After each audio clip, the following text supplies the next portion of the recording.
to perform in the vacuum of space. After stage separation, the MVAC engine will ignite and carry the payload to its final orbit.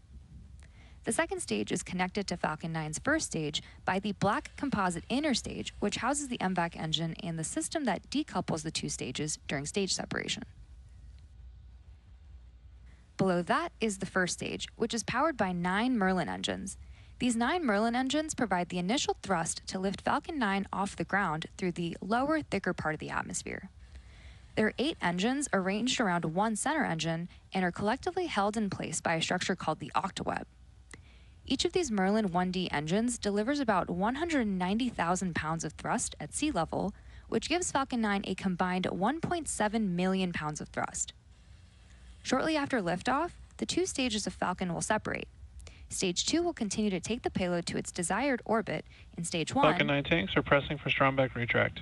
And Stage 1, which is also known as the booster, will return to Earth for recovery and reuse on a future mission using a combination of the Merlin sea level engines and the 4 titanium grid fins that are located near the top of the booster, which will guide the vehicle during its re-entry and landing.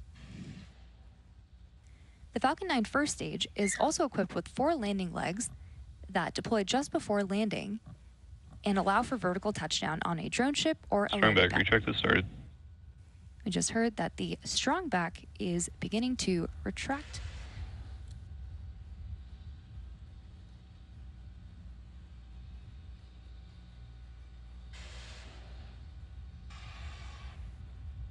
So at liftoff, the transport director will retract in order to clear the way for Falcon 9's ascent. And to prepare for that retraction, we'll see the clamps open around the second stage, and the TE will pull away in just a little bit from the rocket.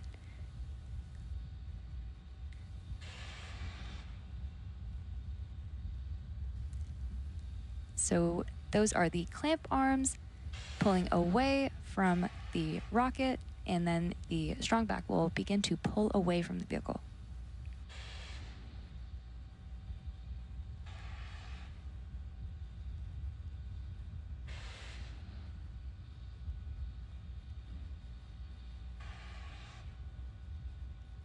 So at this point in the countdown, both the first and second stages are almost fully loaded with 1 million pounds of kerosene fuel and liquid oxygen. The first stage and second stage should finish loading propellant about a minute apart from each other. The first stage finishing up at T-minus 3 minutes in a few seconds from now, and the second stage at T-minus 2 minutes.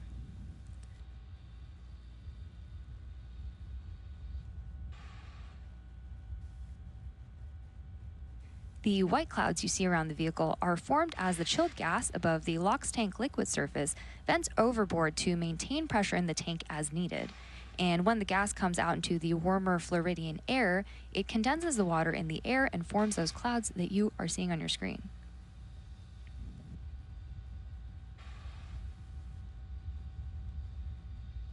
After the second stage is fully loaded, we will come up on... Stage 1 LOX load is complete.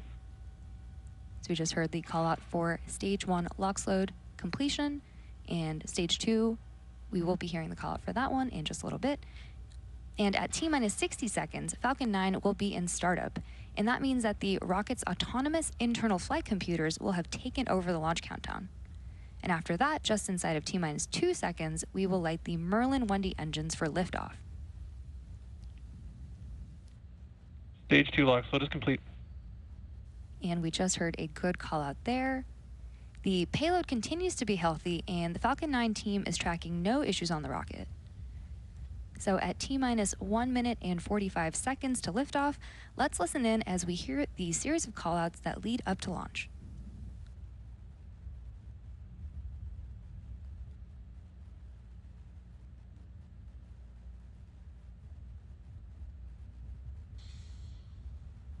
Ground gas closeouts.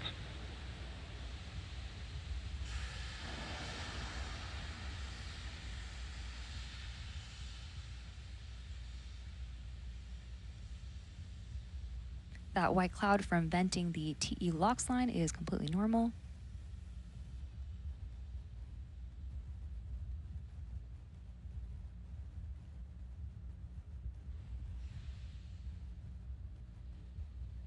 Falcon 9 is in startup. callouts and indicating that Falcon 9 is now operating on its internal flight computers.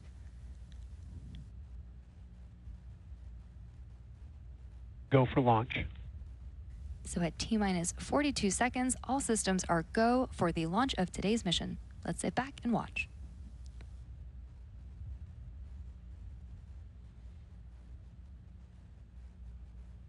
T-minus 30 seconds.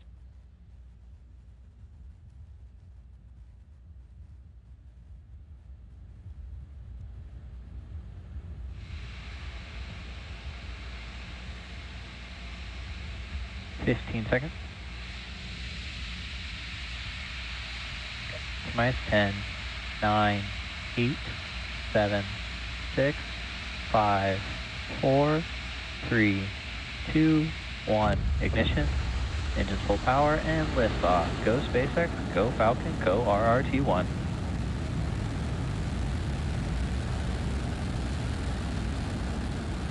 Vehicle is pitching downrange. Stage 1 propulsion is nominal.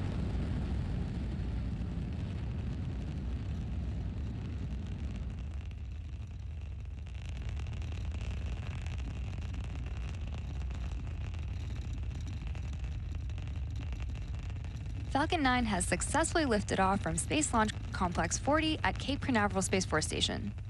During ascent, we tilt or gimbal the engines, and that turns the rocket horizontally in a maneuver known as a gravity turn.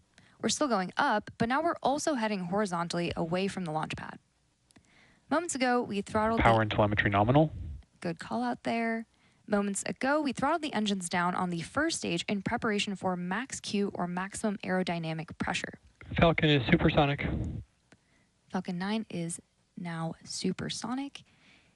Max Q is a critical moment during flight because the combined stresses caused by Falcon 9 accelerating through the atmosphere and the ambient static pressure are at their greatest. Max Q.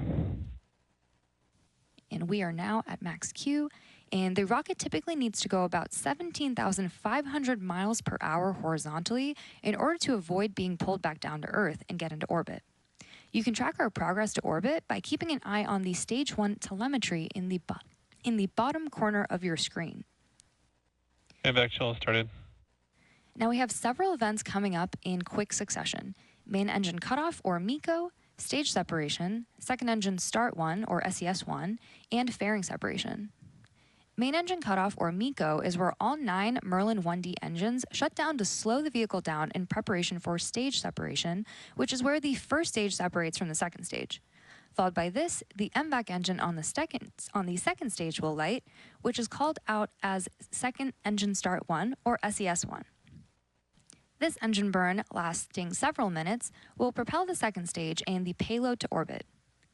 And in addition to these 3 major events, the fairing halves will separate shortly after SES1, so keep an eye out for all of those events coming up in just a few seconds.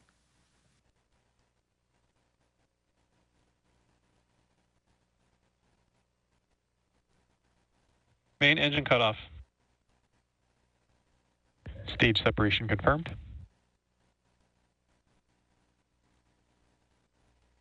And back ignition.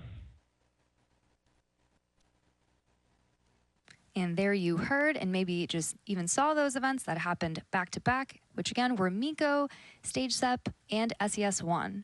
And just as a reminder, we will not have any Stage 2 views today following stage separation, and the remainder of our webcast will follow the Falcon booster returning to Earth.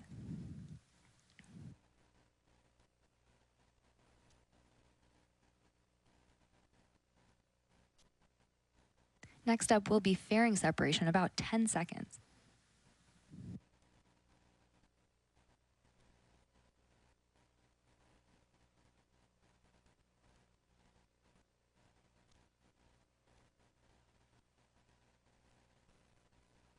Fairing separation confirmed. Good call out there for confirmation of fairing separation. And as I mentioned earlier, we will be attempting to retrieve these fairing halves again today using our recovery vessel Doug once they fall back to Earth.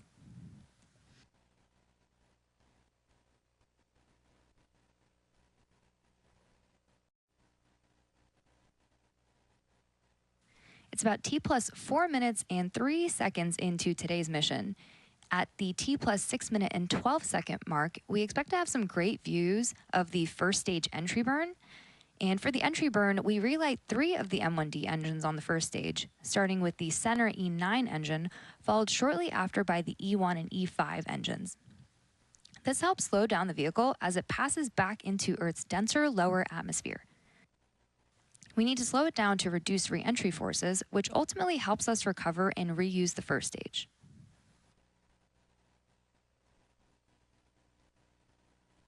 During the entry burn, Falcon 9 is decelerating by firing its Merlin engines, but we're still moving really fast. And this causes the vehicle to fly through Merlin's exhaust gases, or its plume, and this deposits a layer of soot on the vehicle surface, which is why our vehicles look the way they do. That soot comes from the carbon-based fuel that Falcon 9 uses.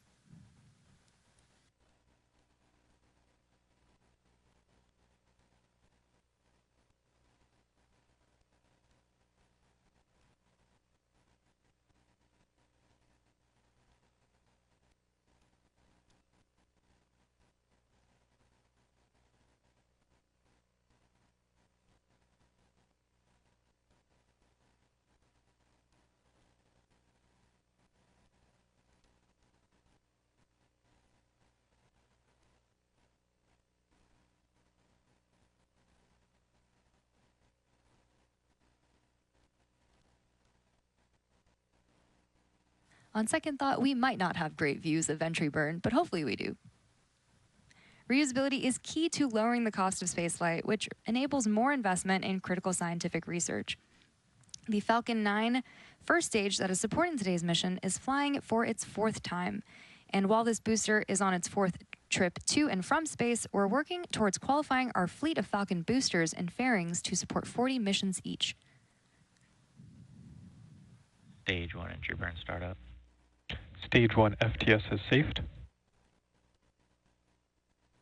And there you can see the entry bird. I'm glad we had a great view.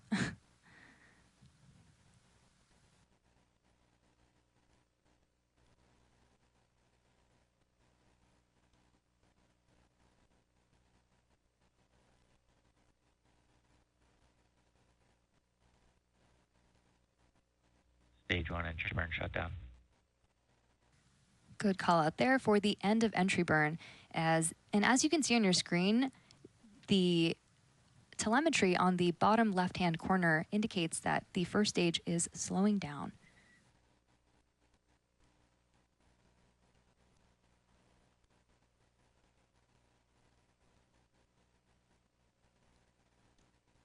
Next up, in about a minute, we will have the landing burn. The Merlin engines on the Falcon first stage are optimized for sea level, and these achieve about 190,000 pounds of thrust during ascent and entry. And while it won't be visible on this webcast, the single MVAC engine on the second stage has a much wider nozzle and is optimized to operate in space, producing 220,500 pounds of thrust in vacuum. Stage 2. Transonic. Stage 2 is internal guidance. Good callouts there for stage 2. So coming up in under 30 seconds, we will have the landing burn of the first stage. And the landing burn is the final burn of the Falcon 9 booster that is used to reduce the remaining speed of the vehicle in order to allow for a soft... Stage 2 FTS is safed. In order to allow for a soft touchdown on the drone ship.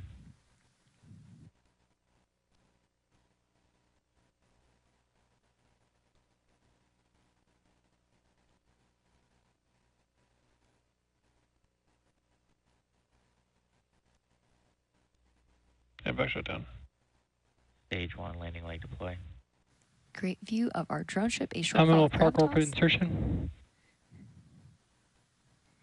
And there you saw and heard Stage 1 landing confirmed. and saw the successful landing of our Falcon 9 rocket. This mission marks SpaceX's 126th successful Falcon launch of 2024, and the booster's landing marks SpaceX's 383rd recovery of an Orbital-class rocket. As a reminder, this was the 4th launch and landing for this first stage. And as I mentioned at the top of the show, we'll be ending today's live coverage before payload deployment. So with a successful booster landing, that wraps up our coverage for this mission. All of us here at SpaceX would like to thank our customer for entrusting us with today's mission. And we also want to thank the Eastern Range and Federal Aviation Administration for supporting today's launch. And thank all of you for your support and for tuning into today's mission. Remember to follow @SpaceX on X for launch updates, and we'll see you here again very soon.